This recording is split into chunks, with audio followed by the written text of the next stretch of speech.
Hey guys, what's up? It's me, Natasha, and today we just got into the Death Valley National Park. So today I'm going to be half in the national park and half out of it. How do you like it so far? So far it was a long drive, which I did not like. How many hours? 5, I think. 5, yeah, 5. But so far right now I think the valley's pretty cool. See ya inside of the park.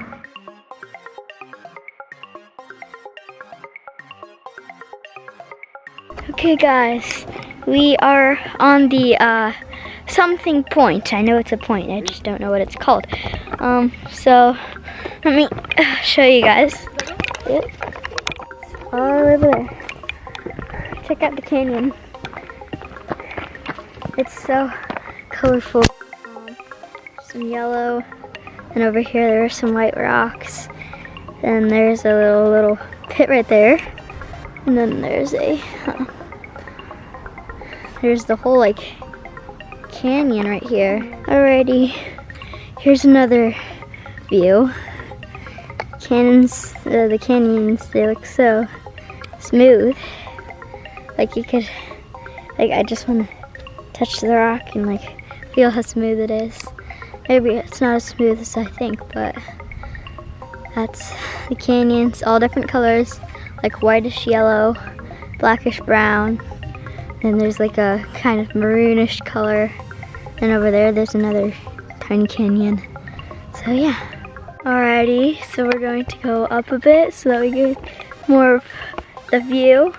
We're gonna go like, maybe like there somewhere. So yeah, see you then. Alrighty guys, we're on the top of the Zabriskie Point. Here it is. Canyon. Big canyon, really deep. Little crevices. So smooth once again. So quiet too. Alrighty guys, so we're at the Zabriskie Point and we're at the top of it, right there. And did you know that they used to mine borax right here? I mean, like, I don't even see any sign of borax in there. But that was, like, way back then. And now we have, like, those big miners that are easy to, like, mine with. But back then they had those, like, little, like, crate things where they had to, like, go. And with mules?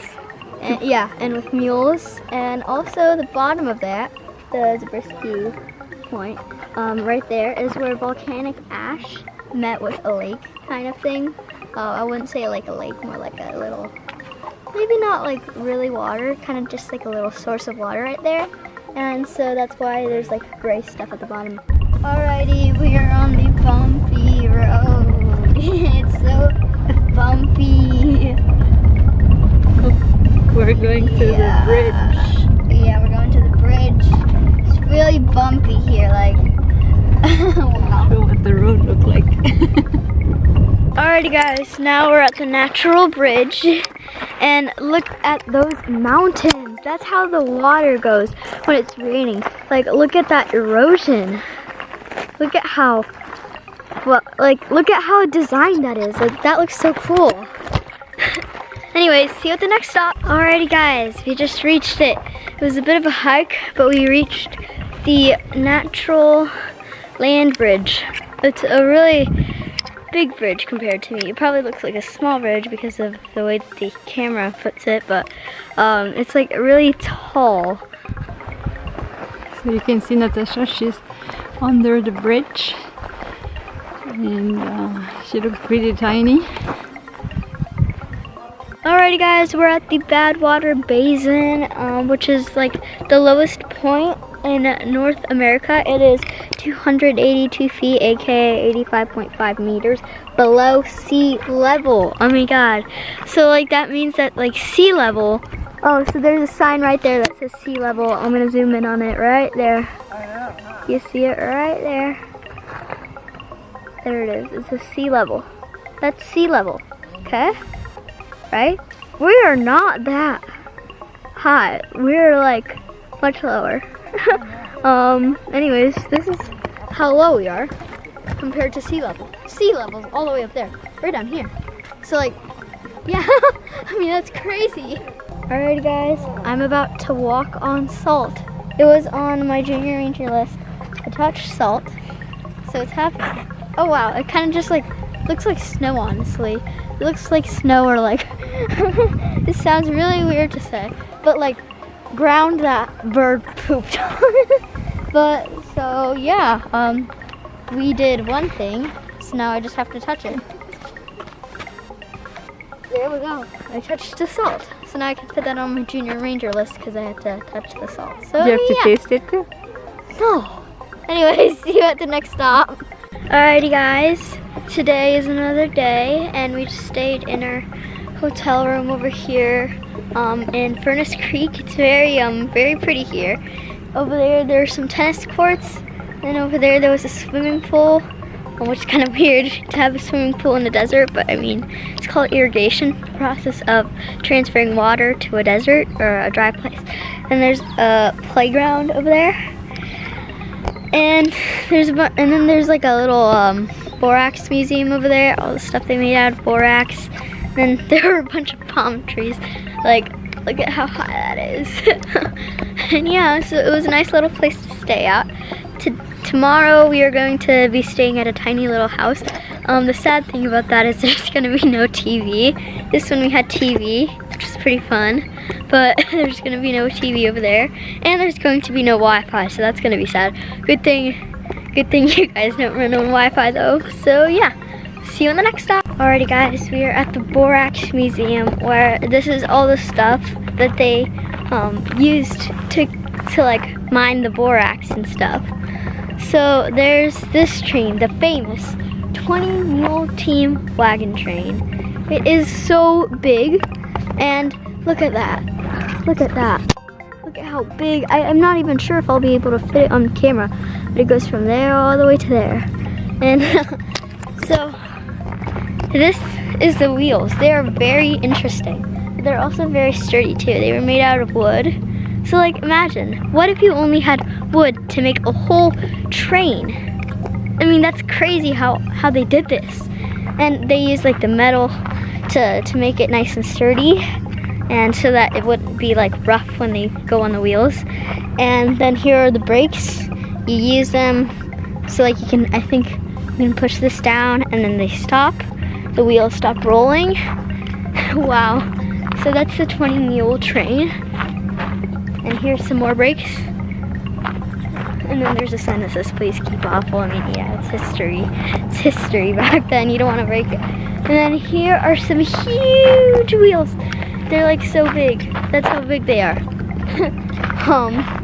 They're the logging wheels. And they're like huge. Because what it's used is when you rotate this, it picks up the logs. And then the wheels help it go. Now, you guys might be wondering, where's the brakes? I don't know. I don't know where the brakes are either.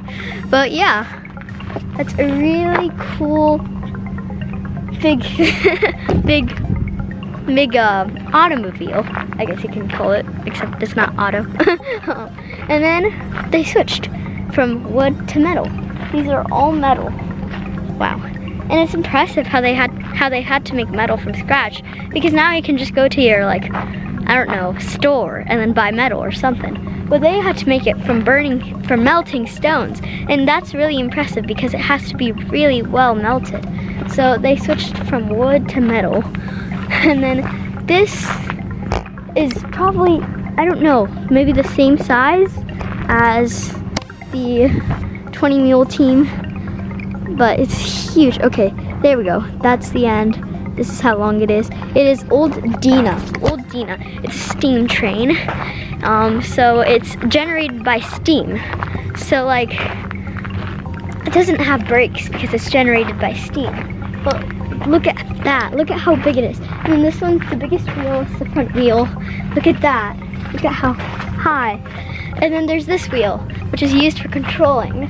You can go like anywhere if you like tip this, I don't know what you call it, but you see this wheel can go in any direction. And then we have the DVRR. I don't know what it stands for, I just know that the last two R's are for railroad. Look at how huge this train is. I think the old Dina and the other one is bigger, but I have to back up a lot. That's the DVRR2, I should say. Another train for the railroads, you know, because they have to transport themselves, they have to transport the borax with themselves. They would just use the mule carriages too, the 20 mule team thing, wagon. But this is like a big railroad train, and down there you can see the little paths of railroad. Super cool. Anyways guys, see you at the next stop.